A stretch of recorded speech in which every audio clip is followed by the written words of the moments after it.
Hey guys, welcome back to another video. And in today's video, a lot of what I want to chat about is melatonin. And so many people that we've been working with, a lot, just due to the pandemic and things that we've been seeing that are out of people's control, is they want to get better sleep. We know that sleep is the number one indicator in terms of longevity, how long we live, how well we live, and how we feel. And so knowing that sleep is so important, so many people just jump right away to that big M word, melatonin, and thinking that it's the number one thing that they can do to help enhance their sleep. But in actuality, there are 5 big things that we need to know about melatonin before we take that plunge into that world. Because again, for all the people that we work with, the 8-figure entrepreneurs, the 9-figure entrepreneurs, the executive teams, the athletes, it's the number one thing that keeps us sharp, that keeps us focused, that enhances the flow state that we want to be in, our creativity, our positivity, everything that we're hoping for. Sleep gives it to us. But melatonin is not maybe the way we want to go. And we should understand these 5 small details about melatonin before we dive in. So number 1 is blue light actually prevents melatonin from working. Now, if you take a look at any one of my videos, you've got the 3-2-1 rule here, you've got another one over here. I know you guys have seen them before, but 1 hour before bed in the 3-2-1 rule, it's no more blue light exposure. And it's not just because Justin's like, oh, we're gonna biohack our way through there. You guys know what I think about biohacking. No, it goes into the routine because there's a scientific backing as to why we don't. And so for every hour after sunset that we are exposed to blue light, it actually prevents melatonin release by 30 minutes. So if we're exposed to 2 hours of blue light post sunset, our melatonin release is going to be delayed for 1 hour. So any type of blue light exposure we want to try and prevent. That can be our computer, it can be our TV, it can be our laptop, it can be our iPhone, it can be our tablet, you name it. It can be this setup right here. If you take a look at my setup, if I was doing this at night, I've got a computer screen, I've got a blue light, I've got my phone, I've got an iPad right over here. I've got a lot of blue light happening. And so if we look at that, that can actually end up being really negative if I continue to do this late into the evening. So blue light exposure really shortens our ability to utilize melatonin. So that's number 1. Number 2 is we actually reduce our reactivity to melatonin as we age. So just supplementing more of it is not going to enhance it. We really need to make sure that the habits we're engaging in are bringing us forward in where our sleep routine is going to be enhanced at a greater level. So not only as we age does our sensitivity to melatonin actually decrease, but how we get into bed, our night routine, becomes 10x'd as we get older, simply because our reactivity to it is not there, and simply continuing to add and continuing to supplement is not going to enhance us and not going to help us out. And so that brings us to number 3, which it's going to shock a lot of people. I'd love to see in the comments down below, but melatonin is not a vitamin. It's a hormone. And it's one of the very few hormones that we can actually go and use without being prescribed it by a doctor. It's just over the counter, it's just sitting there. It's very, very rare that we can do this, and it's so often abused. And if you put a hormone into your body, it actually changes your hormonal cycles. Think about females with different times of the month. It's gonna be affecting all the hormones that you're feeling. Pregnancy, gonna affect all the hormones that you're feeling. Men, testosterone balance, gonna affect that. And so we have to take a look at why we're maybe not getting good sleep. We take a look at let me share my screen here really quick. So often what ends up happening is we end up looking at the top of the pyramid and we're like, how do I have sleep enhancement? And what we do is right here, supplement, melatonin.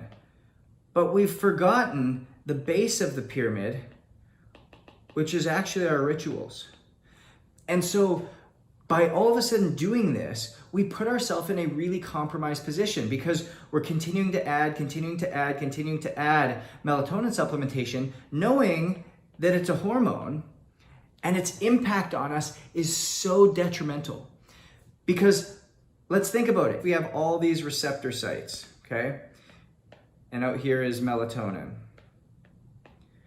If melatonin is no longer latching into these receptor sites, either because we're aging or because something else is taking its place, and all we're doing is supplementing more melatonin, well, it's not actually going to enhance us with our sleep. And there's going to be more melatonin present in our bloodstream when we're waking up, which is why we get those melatonin hangovers. We feel foggy, we can't get out of it. And so with a hormone that's being supplemented like melatonin, it is going to create cyclical effects downhill. We have to think of ourselves, why are we not producing melatonin at a younger age? Why are we not responding to it? Could it be that we're deficient in tryptophan? Could it be that we're deficient in B12? Could it be deficient in vitamin D? There's a whole bunch of things that we could do from a testing parameter. That's why we go, and you'll hear me talk a lot about doing things like your DNA testing and your blood testing to really figure out what's going on rather than just saying, oh, here, let's supplement this. And remember, it's not a vitamin, it's a hormone. And hormone supplementation is not something that's readily done and needs to be done extremely, extremely carefully. So the fourth one is melatonin has a competitor, and that competitor is called cortisol. Now, to explain this, I really want to share my screen again here. But because they're competitors, when melatonin is high, cortisol has to be low. And when cortisol's high, melatonin has to be low. They're both high at the same time. It's a cyclical effect, like a teeter-totter. And so what we need to know is we have cortisol and then we have melatonin. When one is high, the other has to be low, and they have this crisscross effect. Now, if I was to draw what a typical routine of somebody looks like, and let's call it, this is 10 p.m. when you go to bed, okay? Let's call this 6 a.m. when you wake up. Let's call this, again, 10 p.m. when you go back to bed, okay? So if we look at this and we're like, okay, what does this mean, Justin? Well, ideally, we're tired at night, we're wired in the morning, and we're tired at night again. That's ideally what happens. We end up having at night a high level, our highest level of melatonin. Over the course of the night, that melatonin wanes, and our lowest point is when we wake up. And over the course of the day, it stays here, and then about 3 hours before it starts to peak, and it comes back up. That's the cycle that melatonin looks like. Well, knowing that cortisol has a direct inverse effect, what it ends up looking like is this. Cortisol is lowest at night. It starts to rise in the morning and it peaks when we wake up. That's why we have energy in the morning when we wake up. All of a sudden it kind of levels off throughout the day, kind of has a little dip, and then drops off at night. That is what your tired and wired ultimately looks like. Now, what ends up happening is if we're watching TV at night, if we're dealing with stressful items at night, if we're eating late at night, if we're playing sports late at night, working out late at night, even supplementing wrong late at night, what happens is this inverse effect happens. We start to see a rise in cortisol, say even at 8 or 9 p.m. And so if our cortisol rises, what do we know has to happen to melatonin? Has to drop. And so it's so sensitive, and we need to make sure that we end up in that parasympathetic state at night to keep melatonin high. So knowing that melatonin is just not free flowing, it's just not always there, that it actually has a competitor that we can be aware of, and it can actually impact us in a really positive way, that's gonna make us, again, awareness is the number one key.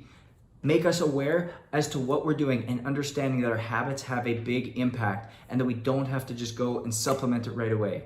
Because even if we supplement it, it's not going to drop that cortisol because we're just supplementing something. Remember, it's a hormone. It has a whole bunch of steps leading up to where it actually affects us and impacts us. And lastly, and this is going to be the one that's kind of an asterisk next to it, melatonin should be used sparingly. And we should pick and choose our spots. We should use it sparingly and only when we're doing some type of time change adjustment. So when we're springing forward in the spring, or when we're falling back an hour in the fall, or when we're suffering some major jet lag, especially when we're traveling east.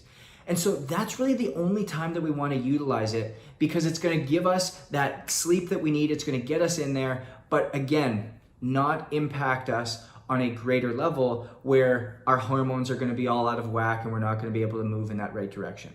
So again, our 5 things we want to know before really opting into any melatonin is blue light has an impact and prevents it from working. Okay. Number 2, we react less to it as we age. So it's something we need to be aware of and really need to dial in our habits. 3 is melatonin is not a vitamin and it's a hormone and should be used extremely, extremely carefully.